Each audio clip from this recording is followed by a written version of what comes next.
A warning from US financial regulators. The large and growing levels of student debt may hamper economic growth. But do American students have any other choice? You're watching Inside Story Americas from Washington.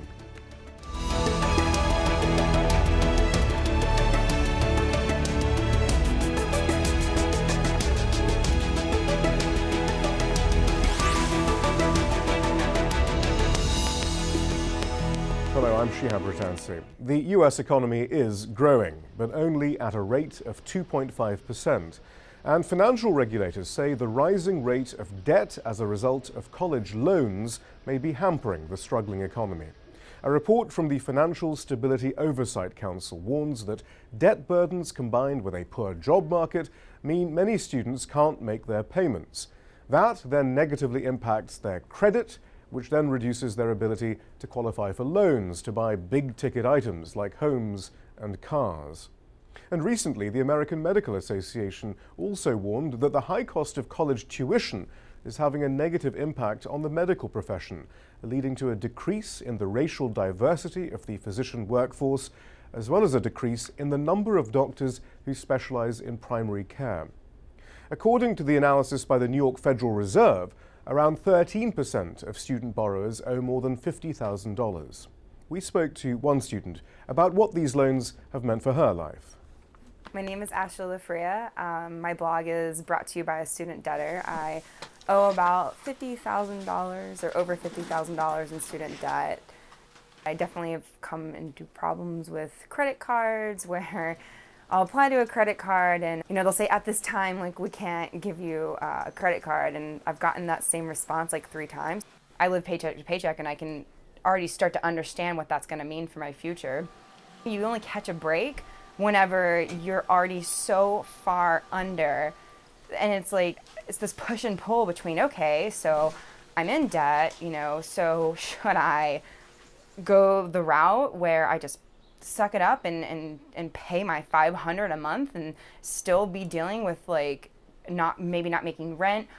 I might owe $50,000 in debt or in aid they've given me, but by the time that's all added up in the end with the interest, I could be owing $60-some thousand, and I didn't see there being any other way.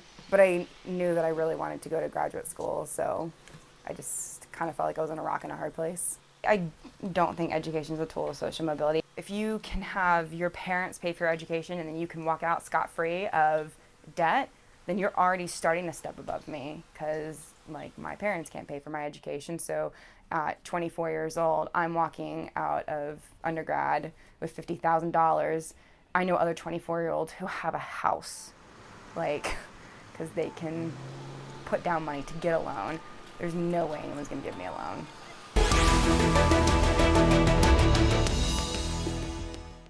To discuss this further, we're joined from Los Angeles by Natalia Abrams, co-founder and director of operations for Student Debt Crisis.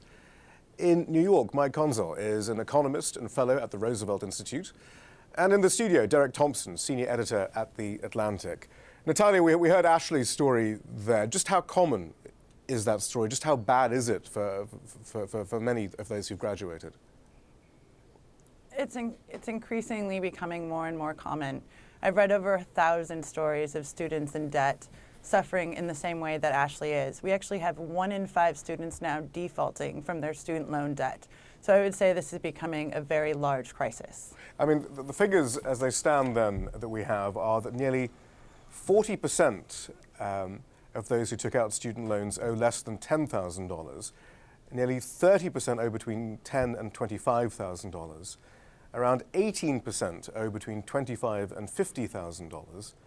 And as we mentioned earlier, nearly 13% owe more than $50,000, which is like Ashley, I guess. Mike, we've heard, there's plenty of anecdotal evidence of hardship that we often hear. But is there any really hard evidence that this is affecting the economy as a whole? Well, up until recently, economists and people who study student loans would say Probably not, because even though student loans are increasing, people are paying them off over a longer time frame, and perhaps they're making more money. So the percentage of monthly income that goes to student loans to basically service them has stayed the same since about the 90s. Now, this was always very weak evidence. I don't think we've had good data sets. Last week, the New York Federal Reserve Bank released what I think is a very important study that said essentially normally people who have student debt tend to have a little bit more money, so they'll especially expect to make more money over their lifetime, so they'll do things like have a car loan or have a mortgage and thus be spending more. That edge has collapsed in the recession. So people with student loans are no longer making longer term durable purchases in increased numbers. If that continues, that will have a severe macroeconomic effect on the general economy. So it's not so much, I mean, we often hear the term bubble thrown around, but it's not so much that there's an asset bubble like the real estate bubble that's going to burst and destroy the economy. It's more of a sort of long-term drag on the economy. Is that correct, Mike? Absolutely. So, we hear a lot of anecdotal evidence, but it's important to remember that the number of people who have student loans, who graduate with student loans, is increasing as a percentage, and the amount they carry is increasing. That shows no sign of pulling back. I mean, if anything, it's going to probably become worse as states balance their budgets by cutting public college funding. So, this is a brand new experiment we're going to try. There's no modern economy that's, really saddles their young people with this much debt at a period when they're supposed to be buying their first home, building families, investing in themselves. So the macroeconomic effects aren't going to be clear for a while, but there's a good reasons to believe it could be very negative. And before I bring Derek in, Natalia, I mean, it isn't just the students, of course, though. I mean, there are also those who co-signed on these loans, the parents and the grandparents who are also feeling the effects of this as their social security checks are garnished. Yes, absolutely. And also, we need to keep in mind that when we talk about student, we have, of the $1 trillion that is of student debt right now, 60% of that money is to people over the age of 30. So we're talking about people that should be in their prime point of life to be purchasing cars, purchasing homes. I mean, Realtor.org states that the average age of a home buyer is 31 years old. And that person is now saddled with 60% of this outstanding $1 trillion in debt. And yes, to your point, parents as well are co-signing. And even in death, they cannot release their student loans, which is why we need consumer protections. And in fact, our organization is working with Representative Frederica Wilson in Florida to create consumer protections for student loans. Right, and of course, this isn't even to discuss how in the long run, I suppose, I mean, these recent graduates aren't really contributing to their retirement incomes, and will probably be, right. I mean, this is a long-term problem. Nonetheless, Derek, in your writing, you suggest that perhaps clearly there's a problem now, but perhaps we might be overstating the long-term macroeconomic effect. Why do you think that is? Right. Well, the first thing I want to say is that even though I think I've been brought here to be kind of a contrarian, in fact, I agree with about 90 to 95% of what's been said by the other two panelists. There's two effects of the recession that I want to sort of draw out. One of those effects has been deleveraging. That's economies for people paying down debt, taking on less debt.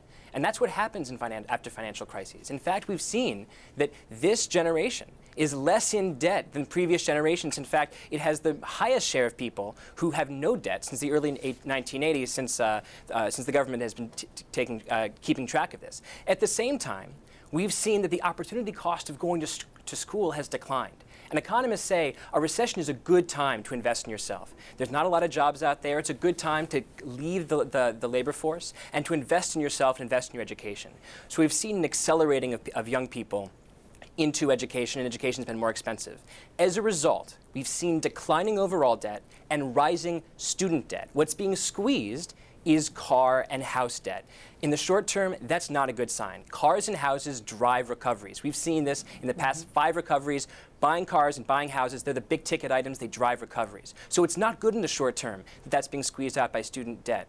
But if we know anything about college, we know that the college premium continues to grow. That college seems to be a kind of insurance plan against the possibility that your job is going to be eaten up by the forces of globalization and technology. So the market's simply working, is it, at this point? Then? I think that you can make a really, really good case that a lot of these students that are taking out $10,000 to $20,000 in student debt are acting rationally, that they're using a downtime in the economy to invest themselves, and that investment will actually pay off in the future. And eventually they will buy houses, but not when they're 25. Like Konczal, then, this is just how the cycle works, then? Well, it's tough to say for a lot of this stuff. One thing I would note that is the deleveraging in particular is mostly driven by people with underwater mortgages, people who are in parts of the country that were really hit by the housing bubble. So it's one thing we want to be careful to make sure that young people deleveraging might just be that they're unemployed, they're worried about their lifetime incomes, they may not be able to have access to credit because of huge student loans. So it's not necessarily clear there. The other big thing is the college premium is driven because there's higher college wages, but it's also driven by the fact that there's people who only have a high school diploma are seeing their wages decline. Now, if you actually look since 2000, for young people with a college degree, their incomes have been mostly flat, especially in their 20s. So the premium is being driven by the sense that going to college is better than the alternative. Now, if you need to leverage up in order to do that, it suddenly becomes a slightly harsher calculation. And as we're seeing in this recession, I mean, this is one of the key things from the New York Fed, is that higher education is not necessarily a good form of insurance against the business cycle. And if you have debts to service through that business cycle, you could suddenly be in a lot of trouble in a way that young generations have just never historically been in trouble in modern economies. So Natalia, then the college premium is no longer that you can, it's a sort of guarantee, or at least a way of achieving social mobility. It's more of the premium is simply a reflection of how bad it is to be poor in the United States right now, and to not be at the bottom of society at least. Right. I mean, and as you said, it used to be this giant ticket to upward social mobility. And it just can't be, as Mike was saying, when you have, yes, as Derek said, if you have 20 to 30,000, the average amount of debt, you probably are going to be okay. But we see, 13% and more having 50,000, 100,000. And with that crushing debt and that $1,000 payment every month, they're not going to be able to move up in the world. And is it really that college graduates' economic situation is getting better, or as Mike said, is it that the person with only a high school diploma is getting worse? So there's still that spread there, but it's really not as good as it seems on paper. Derek, I mean, there is that suggestion that there are new economic models almost now post-recession, new hiring models, new work models, which mean that therefore this idea of the college premium isn't perhaps as relevant as it might have been. The college premium is utterly relevant. The question is, how do you choose to see college? Do you choose to see it as a ladder that's going to guarantee you rising and rising incomes compared to past generations? On that level, college is failing somewhat because, as Mike said completely accurately, we're seeing a flatlining of wages that come from immediate college graduates. At the same time, if you choose to see college as insurance against the possibility that you might fall into the lower class, whose wages and whose unemployment are being nibbled at by the globalization of a lot of these lower class jobs, then I think that the case for going to college is as strong as it's ever been. But at what point then, Natalia, does this stop becoming an insurance, a kind of hedge for the future, and actually become the means with which you become poor and you become utterly indebted, and so do your family members and everyone else? I think we're getting into that. And the one point that I want to agree with Derek is that it is important to go to college. I still believe it's very vital. It's vital to Dr. Susan Rice has said, the UN ambassador, that it is vital to national security that we have an educated workforce and an educated population. So I definitely want that to be clear, that myself and my organization believe it's important to go to college, or else we wouldn't be fighting for reforms. But the college premium, as you're saying, I think that's starting to happen when we see students saddled with so much debt. They don't feel it's worth it. And we have to fix the system so students can feel it's worth it to go to college, or we are going to see more and more students being scared off from going to public and private college institutions because of the amount of debt they're going to accrue. Derek raised that question about how we see education, and that's an interesting point too, Mike. I mean, education, one assumed, or at least once was seen though, as a means of increasing opportunity for people in society, again, for social mobility, to move in society. And yet, it's one of the few loans that isn't eligible for bankruptcy protection, which has always seemed a little odd, Mike. And perhaps arguably is one of the roots of many of these problems. But Mike, can you just explain to us the rationale for why in the late 70s and then later on in 2005, the decisions were made, look, that this is not going to be eligible for bankruptcy protection? Sure. So to back up very quickly, I do want to also emphasize, American higher education is a fantastic system. It's the envy of the world.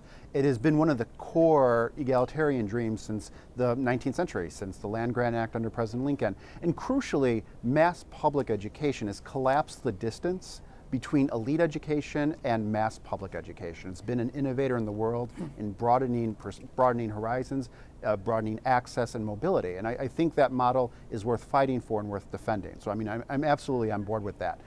How we fund it is, of course, going to be one of the big battles going forward, because the old model is just falling apart. States are not funding public education. Private education is running up as much of a tuition bill as they can and then choosing the selectivity of their students afterwards. Now, student loans are really a government creation. I mean, the private market is very good at giving you a loan for something that you can collateralize, like a car that they can take or a house you can repossess if you don't pay it, or short-term, high spread in credit, like credit cards or payday loans. Long-term investment in human capital, the private market has just never been a real engine of that. That has to come from the public sector. So there's always been some sort of government guarantee or some sort of government role in how student loans are put together. As such, it functions a lot like your taxes, in the sense that the government will always make sure you pay your taxes, or you can't really get around that. They'll garnish your Social Security, they'll garnish other incomes. They will use their super creditor status to make sure that you will have to pay your taxes. Student loans have kind of fallen into that legal category, and essentially since the late 70s, when there was this kind of first wave of the idea that there were going to be big defaults on student loans, when really there was a lot of delinquencies, people were taking their time to pay it and not actually defaulting. Since then, it's just been a ratchet effect, culminating in 2005's bankruptcy reforms. Your Social Security is eligible to be garnished to pay student loans. It's not eligible for any other debt. It continues through death, as was mentioned earlier. It has some of the harshest legal regimes associated with it, and it's not clear that it actually is increasing access or even making them more desirable as a loan. So as a result, though, Natalia, I mean, it's a huge source of income, though, not only for the government, but actually for also lots of banks and the private sector, given that they've just become another financial instrument in some ways to slice and dice. The slabs, the student loan asset-backed securities, yes, are being traded and amongst with various other financial instruments and so forth. I mean, this is a huge source of income. So that makes, and because the loan will never be forgiven. That's why there is this idea of a profit at the end of it, I guess, right? I mean, so that makes one wonder about the chances of any sort of reform in the future. I have to hold out hope for reform, but I absolutely see where you're coming from. And we even see the Department of Ed as a profit-making entity. And, my belief is I don't quite understand why we have the concept of usury with student loans, why there's even a high interest premium on student loans. It shouldn't be a profit-making system in our country. It should be something that's for the public good, as Mike was saying, and not something that is a large profit of the collection agencies, the Department of Ed, the interest rates that we're paying on loans. And right now they're trying to increase the interest rate again this year on July 1st to 6.8%, which would be far higher than the national average. I mean, our government's borrowing at 0%. Why should students be paying the highest interest rate versus the lowest interest rate if it's considered, quote, good debt? I wonder, though, whether this is a point about the economic system we have right now, Derek. I mean, this is kind of supposed to be how the neoliberal economic system works. On the one hand, you have this cutting off of the reliance or cutting off of the support and the social safety net from the government. And there's no longer certain guarantees of an education or a roof over your head or the ability to negotiate for a living wage. Instead, there is a shift into the private sector and the financial sector from which now we take loans from in order to achieve some of these things. Meanwhile, states can't afford necessarily to pay for the university from federal funds, so therefore then the prices go up and so forth. But this is how it's supposed to be working, isn't it? I mean, this is the neoliberal economic system. Right, perhaps. I think on this issue, you're going to find that you have tic-tac-toe, that we all agree that the way that we finance student debt in this country is not ideal at all. And what Mike said is really interesting, because when you think about what the private sector is good at, what the private sector is good at making investments in, they're in areas where they can capture the profit. But how do you capture the profit of human capital? It's very, very difficult. This is the perfect arena for the public sector to play the overweening dominant role. Because when you invest in students and you make them smarter, that smarter people hanging out with other smarter people, that's a multiplier effect. An economy with a rising share of people with bachelor's degrees, that's a multiplier effect. So that's why this too. issue of whether it's having an effect on the macroeconomy is so important, because if you believe in the neoliberal economic system, then you have to believe that this is all going to balance out in the long run. But now we're having doubts about that whole model then, surely they are. Right. I do think that we're asking two slightly separate questions. The first question is, what's the right way to finance education in the country? And I agree that there are countries like Australia and Germany that do a much better job primarily because the public sector takes a bigger role. It says this is a place where we can make a difference that the private sector can't, because we understand that by giving students low interest rates to get their education, everyone will benefit, including tax revenue, because these people will be smarter, they'll start companies. The second question is about, should students go to school? Should they take on student debt? Is the current student debt crisis affecting the macroeconomy today and in the future in a very serious way? And that's where I differ. That's where I think that if you look at the fact that half of this country owes less than $12,000 in student debt, you're not having a problem. But that's also over half who owe more, right? So, yeah, but I think as you mentioned before, you said 75% owe less than 25, than 20 or 25. That's not, I think, the kind of amount that's going. 18% owe between 25 and 50,000. 13% owe more than $50,000. Yeah. So right. Yeah. So I think 70% takes you up to the mid-20s. So I do think that student debt is high. It's higher than it's been, but I don't think it's the kind of thing that's going to keep people from buying, from making families and buying homes. I don't know, Mike. I mean, if you wonder whether the entire system is creaking, I mean, recently, for example, we had the entire mathematical model for austerity being destroyed the other week. I mean, these things don't seem to be adding up. That somehow there's going to be some kind of balancing in the future. And even when we talk about reform, it is still within the system. The National Association of Realtors wrote a letter to the government, to the president, saying, "Look, something must be done." But they don't then say, let's try and look at student loans in a different way. They actually instead say, let's lower the requirements for graduates to get a mortgage, to get them even more into debt, perhaps, without any hope in the future. I mean, that's the paradigm, or at least the structure within which this is being discussed, and perhaps we need a different structure, perhaps.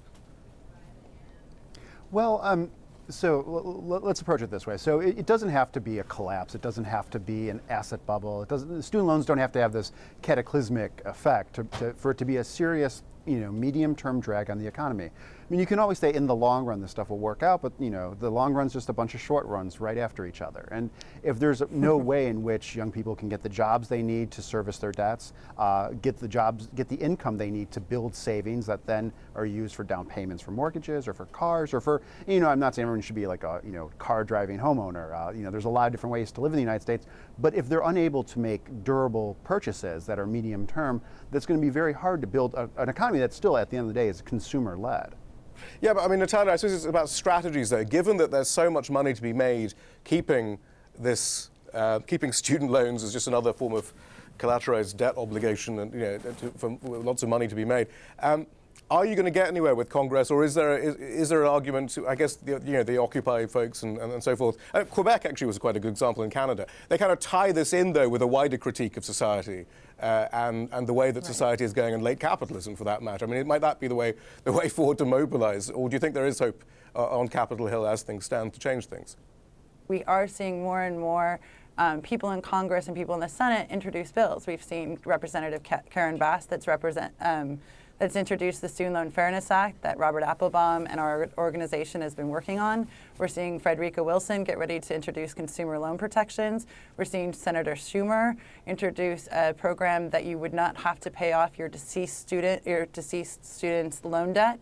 So we are seeing a mobilization of Congress and senators bring legislation to the forefront. The next question of it getting passed, I hope so. I really do, because if not, then we're going to have some other systematic reform. And like President Obama has a plan then to link it to the 10-year bond rate, although some people say that might, lead to disaster in the future as well. But again, these are all kind of, quote, market-based solutions. I mean, what do you think? Mike, you wanted to say something earlier. Sorry, and I interrupted.